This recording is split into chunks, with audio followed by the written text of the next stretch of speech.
All right, today Trike, the Triceratops, and I Hello. are here to talk to you about Amethyst.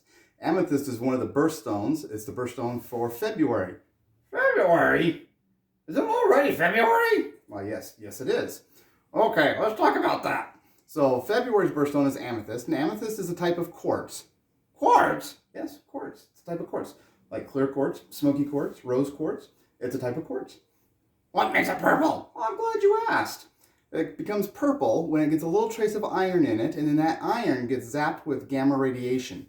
Now, that gamma radiation can come from in the ground naturally, or it can come from a man-made source that treats it that way to make it purple. We can do that? Yes, we can. That's pretty cool. That's pretty cool, guys. So it doesn't take that much, actually. In fact, if you overheat it to take it to 300 to 400 degrees Celsius, which sounds like a lot, but it's not really that high when you're buried in the ground. The amethyst will go from amethyst-colored purple to citrine, and then along a little bit further along the lines, it will become smoky quartz. That's cool. Yep, so we're going to look at some samples today of those that have happened that way. We have some ametrine here. There's a nice little, it's kind of a really high-domed cab, but you can see it's got the purple and the citrine color in there, called ametrine. Here's a faceted stone of the same.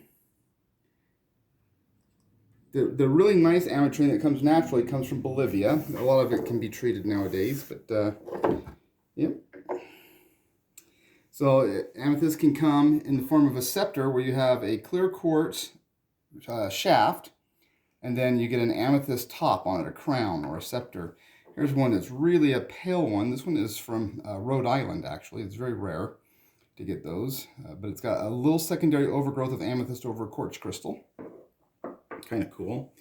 Amethyst comes crystalline for sure. We can see the crystals inside the vug there. That's a Brazilian amethyst. It comes from a Brazilian geode. But here you can get the crystals that grew with other crystals of quartz growing on top and below it, almost like a sandwich. You get these seams, and then they filled in with more quartz. So those are kind of cool. That's from Colorado.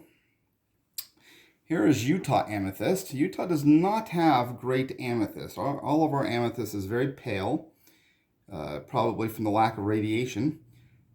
But you get this here. These are from the Wawa Mountains, famous for the red burl. But we get these, and they come with a very interesting form called a hopper form. And that's where the crystals get these hollow faces on them. And this one doesn't show it real well. We'll have some at the Crystal Festival that have really deep hoppered faces on there. Here's a really nice one from Mexico. You can see it's got nice color zoning in there, where some of the quartzes have got clear zones in there, but a lot of that's amethyst. And here's a pretty neat one, where you have the amethyst crystals coated with citrine crystals. So this one's from Brandberg, Africa. And then sometimes you get quartz that has twinning, and a lot of them have twinning. You can see there's some twins here, growing together and stuff. One of the more famous twins is called Brazil twin, and that's where, or polysynthetic twinning, and that's when you get the twin crystals growing at the same time. And so basically it's like a left and right hand sandwiched together over and over in different directions and stuff like that. So it's really kind of cool. And so I've got a dichroiscope here, and I'm going to show you. This is a slab. I'm going to hold it up so you can see. You can see the amethyst and the citrine in there. You can see they're kind of pie-shaped wedges. And underneath this, you can see them. This will show you as we turn the ring. This is a top and a bottom polarized lenses. As we turn it, it makes the polysynthetic twinning more obvious. You can see the lines in there as they come and go. Hope you can see that. All right. So amethyst is, legend has it from the medieval times that amethyst would, if you wore it, it would keep you from getting drunk when you drank alcohol. Does that really work? I don't know. Somebody should try it and find out and let me know. They used to make amethyst goblets, and people would wear amethyst as an amulet, and they thought that if you did this, you would not become intoxicated. In fact, that's where the word amethyst comes from, is Latin, or Greek, I'm sorry, Greek for intoxicated.